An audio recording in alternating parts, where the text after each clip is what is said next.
젊은 시절 한순간에 잘못으로 사람을 죽여서 결국에는 사형수가 되어진 한 청년이 있었습니다. 그래서 이제 사형수가 사형 집행을 앞두고 집행관 앞에 있는데 집행관이 하는 말이 자네의 마지막 소원이 무엇인가? 라고 물었습니다. 그래서 그때 자기의 죽음이 실장자 몇 초 후에 자기의 죽음이 형장의 이슬로 사라질지 모르는 그 급박한 상황 가운데 도저히 그 죽음이 믿겨지지 않는 거예요. 그래서 저는 물었습니다. 저는 반드시 죽어야 합니까? 그때 집행관이 하는 말이 그래 그것만은 어쩔 수 없다네. 그러면 자네의 마지막 소원이 무엇인가 나에게 말해줄 수 있겠나? 내가 내 집행관으로서 그 정도는 내가 들어줄 수 있다네 라고 말을 했습니다. 그래서 그 사형수는 말을 하기를 제가 원하는 방법으로 저를 죽여주셨으면 합니다. 그래 자네가 원하는 방법이 무엇인가? 전기의자 아니면 가스실에서 아니면 교수형으로 아니면 총살이라도 내가 가능하도록 하겠네 라고 말을 했습니다. 그때 확고한 모습으로 이 청년이 하는 말이 나이 늙어 죽는 게 제 소원입니다 이렇게 말을 했다고 합니다. 죽고 싶지 않다는 것이죠. 그런데 여러분들에게 한번 물어보겠습니다. 나에게 지금 마지막 소원이 있다고 한다면 어떤 것이겠습니까? 나이 늙어 부와 수를 누리고 죽는 게 우리의 대부분의 우리의 소원일 것입니다. 그렇다고 한다면 사형수와 내 소원이 뭐가 다를 게 있겠습니까? 똑같은 건 아니겠습니까? 그러므로 오늘 우리는 우리가 가져야 할 우리의 마지막 그 거룩한 소원이 무엇인가 말씀을 통해서 정말 분명히 하시고 그 거룩한 소원을 위해서 항상 이 하루를 견디어내는 귀한 믿음의 은혜가 있기를 주의 이름으로 축복합니다. 요한계시록 15장의 말씀은 어떻습니까? 이제 요한계시록 말씀을 쭉 보면서 여기에 보자면 계시록의 말씀은 어떤가? 주님이 오실 날을 점치기 위해서 주신 말씀이 아니요. 또 뭐 계속 두려운 말씀들이 있으니까 두려워하는 그런 말씀이 아니라 믿음이 있는 사람은 이것은 위로가 되어지고 소망이 되어지는 말씀들입니다. 그러므로 요한계시록 15장의 말씀에 보자면 성도의 궁극적인 소망에 관해서 오늘 요한계시록 15장은 오늘 우리에게 말을 해주고 있습니다. 마지막 재앙이 이제 7 나팔이 부러질 때 그것이 연이어서 7 대접의 재앙이 이 땅에 하나님의 진노가 쏟아붓게 되어집니다. 그것으로 인해서 어떻습니까? 하나님의 진노가 이것으로 인하여 마치리이다 라고 요한계시록 15장은 1절은 오늘 우리에게 말을 해주고 있습니다. 그렇다고 한다면 마지막 재앙이 그 하나님의 재앙이 쏟아질 때 성도는 어떻게 될 것인가? 그 성도는 어떻습니까? 여기에 보자면 말씀해 보자면 불이 섞인 유리 바닷가에 있어서 어떻습니까? 뭔지는 모르지만은 어느 때 주어진지는 모르지만 금고문고가 이 하나님의 검은고를 그들에게 주사 어떻습니까? 그들이 어린 양의 노래를 부르는 그 장면을 사도 요한이 보고 있습니다. 이들은 어떻습니까? 짐승과 또 그 우상과 그 짐승의 수를 이기고 벗어난 자들이라고 말을 해주고 있습니다. 그런데 이 어린 양의 노래를 오늘 말씀은 모세의 노래라고 말을 해주고 있습니다. 모세의 노래라고 하는 것은 뭐냐? 홍해 바닷가를 건너서 이스라엘 백성들이 그 창이란 그 홍해 바닷가가 다시 뒤덮음으로 인해서 뒤따라오던 애굽의 군사들이 다 수장되어지는 그 놀라운 하나님의 구원의 기쁨을 감격하면서 불렀던 출애굽기 15장에 나와 있는 노래가 모세의 노래입니다. 그렇다고 한다면 이 모세의 노래라고 말을 했다는 것이 무엇이냐면은 그 모세의 노래는 어떻습니까? 출애굽 때의 그 모세의 노래는 그냥 하나의 모형이고 실제가 어떤 것이냐면 우리가 불이 섞인 유리바다 밑에는 빨간 불이 있고 그 위에는 하나님의 고요한 투명한 유리바다가 있는 이것이 뭡니까? 홍해죠. 홍해. 우리가 영적인 그 홍해를 건너서 마지막 완성의 출애굽에 있는 것이 뭐냐면 저 하늘나라에 불이 섞인 유리바닷가에 서는 것이 우리의 마지막 궁극적인 성도의 소망이라는 사실을 이 말씀은 오늘 우리에게 말을 해주고 있습니다. 그래서 그 어린 양의 노래를 부를 때 어떻습니까? 창세기 요한계시록 14장에 보자면 땅에서 구속함을 받은 14만 4천 외에는 이 노래를 부를 자가 없더라라고 배울 자가 없더라라고 말을 해주고 있습니다. 그 노래는 요한계시록 15장 3절에 보자면 이렇게 부릅니다. 주 하나님 곧 전능하신 이시여 하시는 일이 크고 기이하시도다. 만국의 왕이시여 주의 길이 의롭고 참되시도다. 주여 누가 주의 이름을 두려워하지 아니하며 영화롭게 하지 아니하오리까. 오직 주만 거룩하시니이다. 주의 의로우신 일이 나타났음에 만국이 와서 주께 경배하리라 라는 이 찬양입니다. 혹시 여러분들이 어떻습니까? 요한계시록 15장 3절부터 4절에 나와 있는 이 어린 양의 찬양을 그 곡은 우리가 모르지만은 우리가 마지막 때 주님의 불이 섞인 유리 바닷가를 건너가서 휴거되어져서 주님 앞에 섰을 때 금고문고를 어떤가 구상품으로 주셔서 우리가 연주한 것을 배우지는 아니했지만 그 영적인 하늘나라에 가서 어떤가 검은고를 뜯으며 그 어린 양의 노래를 부르는 것이 우리의 마지막 소망이라는 것을 아시고 여러분들이 이 가사는 우리가 꼭 외워봤으면 좋겠습니다. 그래서 여기 보자면 그 노래가 읊어지면서 그 가사의 내용들을 보면 어떻습니까? 우리 인간의 의를 드러내는 것 하나도 없어요. 오직 어떻습니까? 하나님께 영광이 되어지고 경배하는 그 찬양이 어린 양의 노래인 것을 우리는 보게 되어집니다. 이때 요한은 이제 또 보니 이렇게 말해요. 요한이 어떤가 모세가 보았던 성막을 지을 때 지 마음대로 모세가 성막을 지은 것이 아니라 하늘 식양을 따라서 그것을 이 땅에 지었다라고 말을 하고 있습니다. 모세가 보았던 정말 하늘 식양에 그 하나님의 그 하늘에 있는 증거 장막 성전이 열려지면서 하나님의 연기가 가득하면서 마지막 대접의 재앙을 준비하는 7천사가 어떤가 금띠를 띄우고 어떤가 세메포 옷을 입고 어떤가 대접을 받아드는 그 엄중한 그 상황을 사도 요한이 보게 되어집니다. 여러분들 역사가 권력자, 짐승, 권력자들을 성경은 말을 하기를 짐승이라고 말을 합니다. 바벨론의 느부갓네살 왕이 절대 권력을 갖고 휘둘렀지만 하나님께서 한번 쳐버리시니까 어떤가 7년 동안 떴습니까? 짐승처럼 풀을 먹어야 하는 그 상황들을 오늘 우리는 눈여겨보시면서 우리가 하나님을 인정하지 않으면 짐승인 거예요. 그래서 그 권력자 짐승에 의해서 좌우지되어지는 것처럼 생각할지 모르지만 철저한 하나님의 구원의 계획과 심판의 섭리 안에서 그것이 성취되어짐을 오늘 이 말씀을 통해서 오늘 우리에게 증거해 주고 있습니다. 그러므로 오늘 우리의 확실한 소망은 저 하늘이어야 함을 성경은 말해주고 있습니다. 그런데 오늘 우리가 이 땅에 살아가면서 오늘 우리가 예수를 믿었음에도 불구하고 헛된 소망 가운데 붙들려 사는 삶이 우리의 삶인 것을 보게 되어집니다. 그래서 오늘 우리는 성경의 말씀을 우리는 분별해서 들어야 합니다. 마지막 때는 말씀의 중심에 있어서 오늘 우리에게 주신 약속과 그 은혜가 무엇인가를 분명히 분별해 봐야 합니다. 신명기 18장에 보자면 제사장과 선지자에 관한 얘기를 하는데 제사장은 어떤가 레인들이죠. 그래서 이 사람들은 어떤가 하나님께서 땅을 분배할 때 그들에게 기업이 이롭도록 하시고 48개의 성읍에 흩어져서 이스라엘 백성들 가운데서 흩어져 살았습니다. 그래서 그들의 음식이 되어지는 것이 뭐냐면 뭔가는 먹고 살아야 되는데 제사의 제물과 또 그 백성들이 어떤가 11조와 그 모든 것들을 드림으로 인해서 이 제사장과 레인들을 책임지게 했던 것을 보게 되어집니다. 그래서 이 사람들은 어떻게 그 하는 일들이 무엇이냐면 제사만 드리는 것이라 말하지 않냐고 여호와 앞에 서서 하나님을 섬기며 라고 말을 하고 있습니다. 다시 말해서 이 제사장과 레인들을 통하여 백성들이 그 하나님을 묵상하고 하나님의 말씀과 하나님의 의도와 하나님의 뜻이 무엇인가를 분명히 그들의 백성들 가운데서 흩어져서 그 하나님의 말씀의 뜻을 전달해 주어야 했습니다. 그래서 이방과 귀신과 무당과 길흉을 묻는 이방 풍속을 제하고 오늘 우리가 하나님을 믿으면서도 예수를 믿으면서도 예수 무당을 섬기는 것처럼 길흉 화법에만 정신이 팔려서 우리의 삶의 과정을 통해서 하나님께서 우리에게 요구하시는 그런 거룩을 우리는 연습하지 않아요. 근데 제사장들이 이것을 그들에게 교육하는 그 책무를 가지고 있었습니다. 그래서 여호와의 신앙을 순수히 지키고 하나님의 말씀을 묵상해서 그 입술이 하나님의 지식을 지켜서 백성이 율법을 어딘가 그 입술에서 구하게 하는 것이 제사장의 책무였습니다.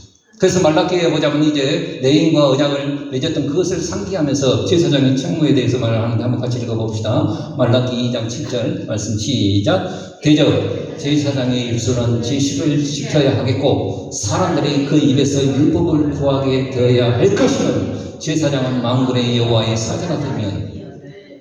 다시 말해서 제사장은 어떻습니까? 그냥 제사만 드리고 그냥 이렇게 하는 것이 아니라 평시에는 어떤가 그 48개 성읍에 흩어져서 이 사람들이 하나님을 묵상하고 깊이 묵상하고 그 하나님의 은혜를 따라서 어떤가 살아갈 때 이 제사장의 입에서 나오는 하나님의 말씀을 지켜서 그대로 살아갈 때 일반 백성들이 제사장의 입에서 나오는 그 말씀을 구한다는 것. 여러분들이 힘들고 어려울 때 지금은 우리 모두 다 왕 같은 제사장이지만 특별히 목회자를 통해서 여러분들이 하나님의 말씀이 들려져야 합니다. 정말로 설교자는 하나님의 말씀을 가감하지 않냐고 그 말씀 그대로를 전해야 합니다. 여기에 뚱딴지 같은 어떤가 내가 이거 헌금하면 못 받겠습니까? 그따위 말을 하는 것이 아니에요. 하나님의 말씀대로 살아가면 지금은 어렵지만 하나님께서 반드시 복되게 하신다는 것이 하나님의 언약입니다. 할렐루야. 그리고 또한 선지자를 세우시는데 여기 모세가 하는 말이 나와 같은 선지자 하나를 너희 가운데 줄 것이다 라는 말을 해주고 있습니다. 호렙산에서 직접 하나님의 말씀 듣는 것에 대해서 그들이 부담감을 느껴요. 두렵기 때문에. 불이 난 호렙산에 붙어서 어딘가 하나님이 직접 말씀하시는데 백성들이 얼마나 두렵겠습니까? 그래서 어딘가 우리에게 중보자를 하나 모세와 같은 선지자를 하나 세워주십시오 라고 말을 합니다. 그래서 모세 이후로 하나님의 말씀을 선지자의 입에 두어서 하나님의 말씀을 기억나도록 하셨습니다. 나중에 우리에게 어떻습니까? 선지자가 오셨는데 온전한 선지자가 오셨는데 예수께서 오신 것이죠. 그럼에도 불구하고 제멋대로 그 선지자가 교만이 방자히 말하는 거짓 선지자가 이 땅에는 마지막 때는 창궐할 것이다 라고 말을 하고 있습니다. 하나님의 말씀을 하나님의 말씀대로 가르쳐내지 아니하고 하나님의 의도와 뜻은 무관하고 어떻습니까? 자기의 뜻과 교만이 방자히 하나님의 뜻을 이것이 하나님의 말씀입니다 라고 말을 하면서 교만이 말하는 자들이 있다는 거예요. 여러분들 유튜브상에 여러분들 보면 요한계시록 제가 계속 강의를 하기 때문에 다른 목사님들의 그 말씀을 들어봐요. 들어보는데 가관이 아니에요. 응? 그래서 성경은 그때와 그 신을 알지 못한다 딱 목박아 놓기 때문에 그때와 그 신은 언제인지 모르지만 이렇게 말을 하면서도 어떻든가 그때를 은근히 말하는 사람이 있어요. 그리고 성경이 오늘 우리에게 말씀하시는 것은 어떻습니까? 복받고 뭐 이렇게 한 그런 것이 그런 정도가 아니라 그 과정에서 거룩하면 하나님이 거룩하게 복 주시겠다는 것이 하나님의 약속입니다. 그런데 그 과정은 쌍머리 무시하고 복받는 비결 또 방언받는 비결, 축복받는 비결 그런 것을 조장해서 하나님을 어떻습니까? 이상하게 만들어놔요. 예수님을 이상하게 만들어놔요. 그것은 그게 미혹되어지지 않기를 주의 이름으로 축원드립니다. 거짓 선지자가 분명히 나타날 것인데 정엄도 성취함도 없다고 한다면 그건 거짓이다. 가짜, 짜가다는 거예요. 짝퉁이라는 거예요. 그러므로 그거에 두려워할 필요 없다는 거예요. 그러므로 여러분들 제가 이 강단에서 하나님의 말씀을 증언할 때 증언도 없고 성취함도 없다고 한다면 여러분들은 그냥 교회를 떠나셔도 돼요. 왜요? 그에 두려워할 필요 없어요. 그러나 하나님의 말씀이고 이 말씀이 하나님의 말씀대로 증거되어진다고 한다면 여러분들 이 말씀에 순종할 수 있는 귀한 은혜가 있기를 주의 이름으로 축원드립니다. 또한 그래서 하나님의 언약을 기억하고 순종하여 하나님을 구하라는 거예요. 시편의 105편은 104편이 창조에 대한 하나님이 첫째 날부터 일곱째 날까지 어떤가 안식할 때까지 하나님께서 하신 창조를 묵상하면서 전했던 시편이 104편이라고 한다면 이제 105편은 이스라엘의 구원의 역사와 출애굽을 묵상하면서 그것을 감흥을 적어냈던 시가 105편의 시입니다. 하나님께서는 보잘것없는 아라바삭 족속 가운데서 어딘가 온 나라에서 나라로 민족에서 민족으로 어딘가 그냥 떠다니는 객이 되어져서 그 땅에 객이 되어져서 유리방황하는 아브라함을 하나님이 부르셔요. 아들도 없어요. 보잘것없는 아브라함을 하나님이 불러내셨어요. 그리고 제가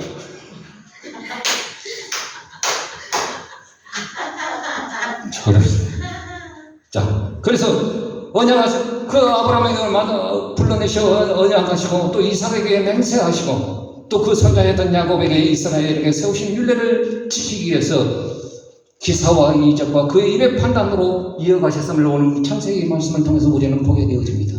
여러분들 아브라함과 이삭과 야곱 그들의 생활의 모습들을 보면은 참 쪼다 중에 쪼다예요. 자기 아내를 누이라고 속였어요. 그것도 한 번도 아니고 두 번이나 속였어요. 그러면 어떤가 속인 놈이 나쁜 놈입니까? 그냥 가만히 있는 놈이 나쁜 놈입니까? 속인 놈이 나쁜 놈이죠. 바로는 가만히 있다가 속인 대로 했는데 너 나쁜 놈이 아니잖아요. 근데 하나님께서 누구를 책망하셨습니까? 아브라함을 책망하셨습니까? 바로를 책망하셨습니까? 바로 가만히 있어요. 그리고 어떤가 그 아비멜렉이 있을 때 이삭도 또 속였지 않습니까? 그 아버지의 그 아들이라고 또 속였지 않습니까? 그때도 어떻습니까? 하나님께서 이삭을 책망하셨습니까? 그러나 아비멜렉을 책망하셨습니까? 그렇죠. 야곱도 어떤가 자기 바다마람 삼촌 나만의 집에 가가지고 어떤가 자수성가해 가지고 두 때나 되어지는 그 놀라운 복을 받았어요. 그런데 하나님께서 본토 아비집으로 돌아가라는 그 말씀을 주셔서 몰래 밤중에 어떻습니까? 야밤도주에. 그러면 적어도 인간된 놈이라고 한다면 내 삼촌이 20여 년 동안 그래도 자기를 속였지만은 그래도 가족이 이루어서 내 삼촌 그런데 이래 해서 하나님이 나로 하여금 아비집으로 가라고 하는데 어떨까요? 이렇게 물어봐야 됩니다. 물어봐야 되지 않겠습니까? 야밤도주의. 그러니까 어떻습니까? 라반이 그냥 쫓아가요 또. 그런데 그 밤에 어떤가 하나님께서 말씀하시는데 누구를 책망해야 됩니까? 야곱을 책망하셔야 되는데 라반을 책망해요. 가붕안에 말하지 말아라. 여기 보니까 입의 판단으로 하나님이 판단해 그 이어가셨습니다. 실수를 하나님께서 책임지시고 또 기름 가운데서 하나님께서 그 가족들을 보호하시고 또 나중에는 12가족 가운데 어떻습니까? 요셉을 어떤 이상한 방법으로 형들의 미움을 받아서 애굽 땅에 팔려가게 되어지죠. 그런데 이 방법은 어떻습니까? 우리가 인간의 생각으로는 가히 생각하지 못하는 방법이었어요. 그 기근을 피하기 위해서 먼저 요셉을 그 땅에 보내놓으신 거예요. 그리고 요셉을 어떤가 하나님께서 연단하시고 또한 애굽 나중에는 때가 되어져서 연단하셔서 어떤가 애굽의 치리자로 하나님께서 세워주십니다. 그래서 온 가족이 어떤가 애굽 땅으로 들어가게 되어지죠. 그때 함 땅에서 함의 족속들이죠. 애굽 땅. 함 땅에서 개개이 되어졌습니다. 또 떼어져서 400년 동안 종살이하고 있을 때에 하나님께서 모세와 아론을 불러내셔서 결국에는 10가지 재앙을 통하여서 그 출애굽의 놀라운 역사를 드러내시고 홍해를 건너게 하시고 광야에서 어떤가 풀 한 폭이 나지 않은 그는 광야 땅이 사막의 땅이 집사님 체크했으니까 그냥 천천히 가셔도 됩니다. 함 땅에서 개개이 되어졌어요. 그런데 하나님께서 그 풀 한 폭이 나지 않은 그 사막 한가운데 광야 땅에서 어떤 하나님께서 하늘 양식을 내려주시죠. 만나를 먹여주시고 물이 없으니까 반석을 터뜨려서 물을 먹여주시고 메추라기를 먹여주시고 그들을 보호하시고 인도하시는 그 놀라운 은혜를 보게 되어집니다. 이렇게 한 이유가 무엇이냐? 하나님의 율례를 지키며 그 법을 쫓게 하기 위해서 이렇게 하셨다라고 하나님은 말씀하고 계십니다.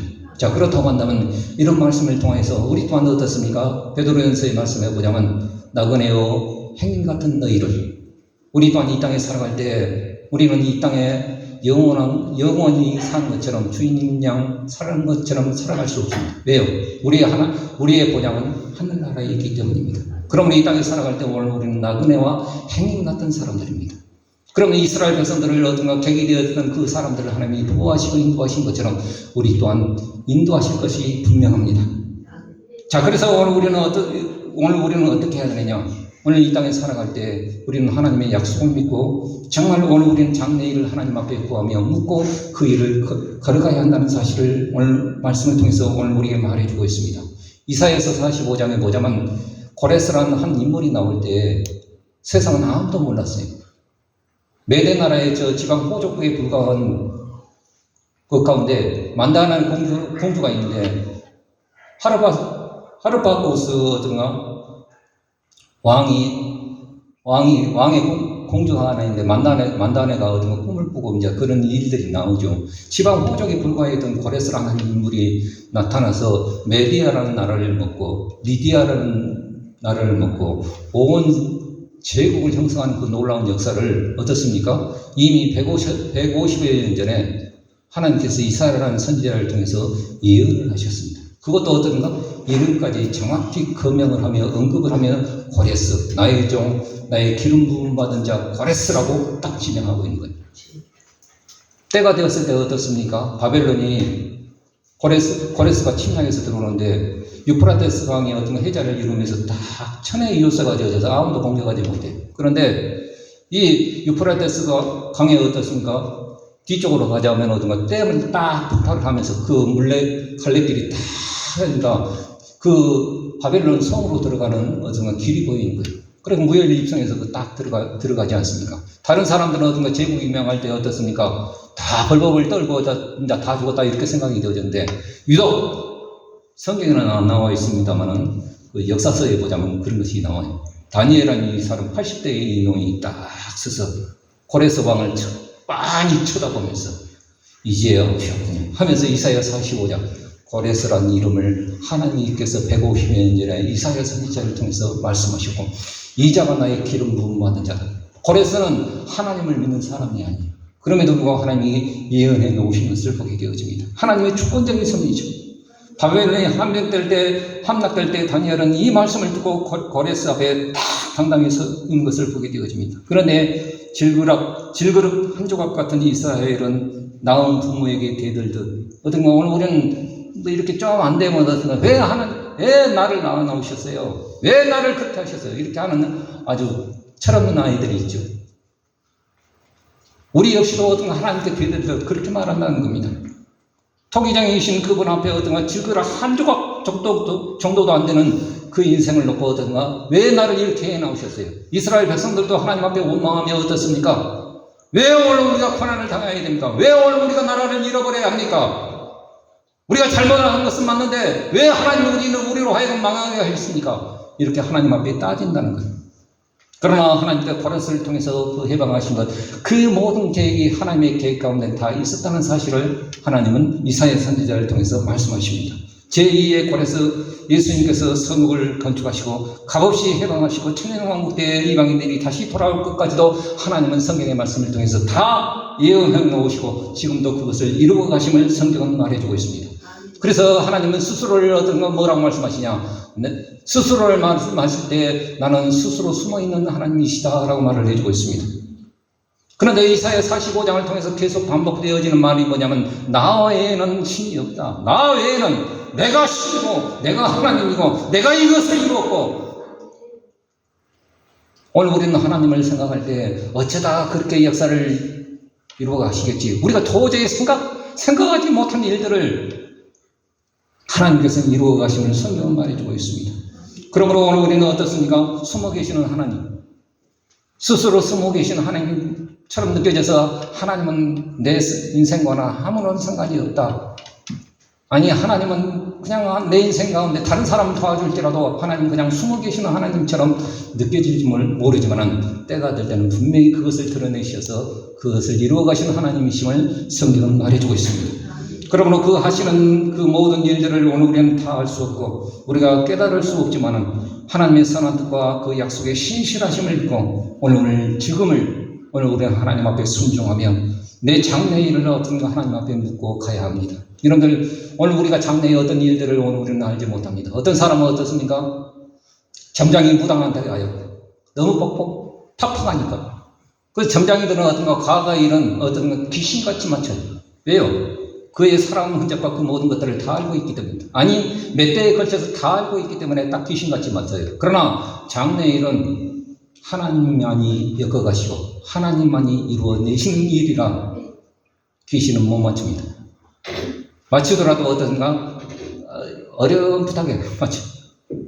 그러나 하나님만이 그 일을 이루어 가십니다. 그러나 하나님은 스스로 숨어 계신 하나님이시기 때문에 오늘 우리에게 말씀하시지 않지만은 지금 내 삶이 하나님 앞에 순종의 길로 간다는 지금은 어렵지만은 먼 장래의 일들까지 이루어내심을 오늘 우리는 믿고 그 길을 걸어가기를 주의 이름으로 축원드립니다. 성령께서도 오늘 우리의 장래의 일에 대해서 어떻게 하십니까?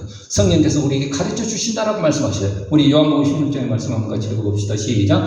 진리의 성령이 오시면 그가 자유로 말하지 않고 오직 듣는 것을 말하시며 장래의 일을 너희에게 알리시리. 성령이 오늘 우리 가운데 오늘 우리는 장래. 그러므로 오늘 우리 장래를 하나님께서 책임져 주십니다.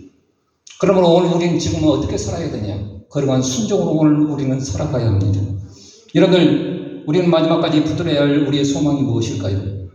성도를 거룩하게 만드는 것은 나의 의로운 행위가 아님을 성경은 말해주고 있습니다. 우리를 구원하실 때 우리의 의로운 행위로 말미암지 아니하시고, 내가 지금 깨끗하게 살았기 때문에 어떤 성도가 되어진 것이 아니라 어떻습니까? 우리의 속에 담가주신, 우리 속에 불붙게 하시는 그 거룩한 소원이 우리로 하여금 그 거룩한 길을 걸어가게 하는 신앙의 원동력이 되어진다라고 성경은 말해주고 있습니다. 한번 따라서 봅시다. 거룩한 소원이 거룩한 성도를 만든다. 그런데 내 속에 있는 거룩한 소원이 있으십니까? 빌립보서 2장 13절에 말씀해 보자면 너희 속에 뜻을 두고 행하시는 이는 하나님이시니 너희로 하여금 소원을 두고 그것을 행하게 하시는 하나님이시다 라고 말을 해주고 있습니다. 그러므로 지금 우리가 어떤 거룩한 소원을 가지고 있느냐, 그거에 따라서 우리 인생이 달라집니다. 나는 5년 후에 10년 후에 내가 그 거룩한 소원을 가지고 하나님 앞에 어떤 삶을 살아가야 할 것이냐, 그러면 우리의 생각도 우리의 가치도 우리의 바라봄도 우리의 행동도 달라지게 돼 있어요. 그러나 10년 후든 5년 후든 나는 멋대로 살아갈 거야. 아무런 거룩한 소원이 없으면 지금의 인생 또한 그렇게 걸어갈 수밖에 없고 미래 또한 암담할 수밖에 없습니다. 우리 빌립보서 말씀 한번 같이 읽어봅시다. 시작. 너희 안에 행하신 이는 하나님이시니 자기의 기쁘신 뜻을 위하여 너희로 소원을 두고 행하게 하시나니. 여러분들 속에 거룩한 소원이 있으십니까? 그 거룩한 소원은 어떤 소원입니까? 시편 10평에서 20평 넓혀가고 20평에서 30평 넓혀가는 그런 소원이 아닙니다. 저 하늘, 불이 섞인 유리 바닷가에 있어서 금고문고를 주셔서 금고문을 뜯으면서 하나님을 찬양하는 그 놀라운 소원이 우리의 거룩한 소원입니다. 오늘 이 땅이 아닙니다. 저 하늘나라입니다. 그러므로 오늘 우리가 이 땅에 살아갈 때 어떻게 살아야 할 것인가? 우리는 하나님을 찬양하며 또한 시시때때로 내게 엄습하는 그 하나님의 의심, 그 하나님에 대한 의심이 있어요. 하나님, 내 삶을 주관하고 계십니까? 그래서 하나님이 숨어 계시는 하나님처럼 느껴져서 하나님 전혀 내 뜻과는 다르네요. 그러나 숨어 계신 그 하나님은 반드시 내 삶을 지금 이끌고 가시는 하나님이시단 말이에요. 150여 년 후에 일어날 그 고레스한 사람 또한 이르까지 정확히 예언하시면서 그 역사를 이루어 가시는 하나님이심을 성경은 말해주고 있습니다. 그러므로 우리 또한 우리의 삶을 정확히 일하시는 하나님이심을 성경은 말해주고 있습니다. 그러므로 우리는 거룩한 소원을 가지고 하나님 앞에 나가야 합니다.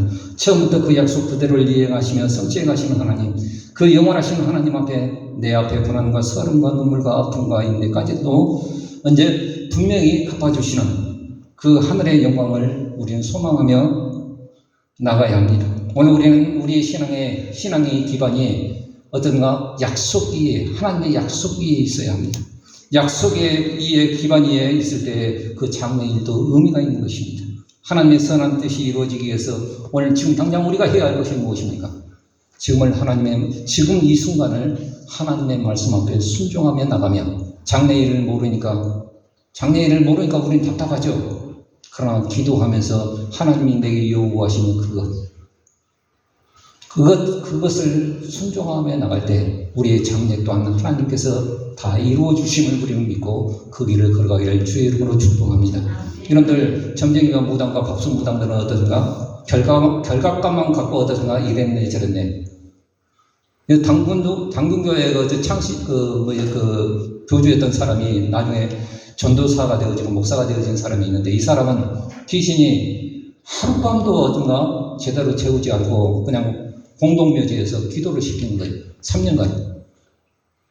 어느 정도 신통력이 있냐면은 박실한 사람이 죽고 전실한 사람이 대통령이 될 것이다. 정확히 찍었어요. 근데 이 사람이 예수 그리스도를 믿고 한시도 자기에게 부귀 영화가 다 들어왔어요. 그걸 정확히 딱 정권을 딱 아니까 얼마나 들어왔겠습니까? 근데 귀신은요 우리에게 부귀 영화를 줄지언정 우리에게 생명과 은혜와 평안을 주지 못합니다. 도적에도 오는 것은 도둑질하고 죽이고 멸망시키는 것 외에는 없습니다. 그게 당장 오늘 우리에게 주어진 것처럼 느껴질지 모르지만 생명이 없어요. 그래서 이 사람이 예수 그리스도를 영접하고 지금은 그런 영험함이 있습니까? 누가 기자가 물었어요. 없대. 그러나 하나님이 지금 한순간 한순간 나와 함께 계심을 믿고 내 장래에 내가 죽어서 저 천국에 있다는 이 사실 그건 확실히 믿어집니다. 여러분 오늘 우리는 손에 잡혀진 것도 없고 눈에 보여진 것도 없지만 하나님이 약속하신 것이 분명 오늘 우리 성경 안에 있지 않습니까? 있지 않습니까? 그러므로 오늘 우리는 이 땅에 살아갈 때 저 하늘에 이때에 살아가면서 하나님이 내게 요구하신 것 그건 다른 것이 아니에요. 거룩하고 하나님의 말씀을 믿고 하나님을 의지하고 하나님을 여호와를 구하고 시시때때로 어려움이 있다 할지라도 요셉의 인생이 그랬던 것처럼 내가 이해되어지지 못한 삶의 순간이 있다 할지라도 하나님께서 그것을 연단하셔서 나를 하나님의 뜻으로 엮으시는 하나님의 도구로 이어가신다는 이 사실이 분명할 텐데 오늘 우리는 이 현실을 우리는 낙심하지 말고 믿음의 길을 걸어가기를 주의 이름으로 축복합니다. 이것이 오늘 우리의 믿음의 저력이라는 거예요. 그러므로 학수무당 먹는 어떤 점쟁이 말 들을 필요가 없는 것이 뭐냐면 말씀 안에 다 있습니다. 지금 오늘 우리는 어려운 일이 있습니까? 답답한 일이 있습니까? 기도하셔야 돼요. 성령으로 기도하셔야 돼요. 모든 것을 가르쳐 주시고 장래 일을 너에게 알려주시고 그러므로 오늘 우리는 기도할 때 하나님의 한 발자국 한 발자국 우리의 길을 내딛게 하셔서 결국에는 우리가 서는 그곳이 어디입니까? 불이 섞인 유리 바닷가에 서서 금공고를 뜯으며 어린 양을 찬양하는 그 놀라운 곳에 반드시 서게 하시는 그 놀라운 은혜가 있음을 우리는 기억하시고 이 길을 뚜벅뚜벅 한 걸음 한 걸음 걸어가는 귀한 은혜가 있기를 주의 이름으로 축복합니다. 기도하겠습니다.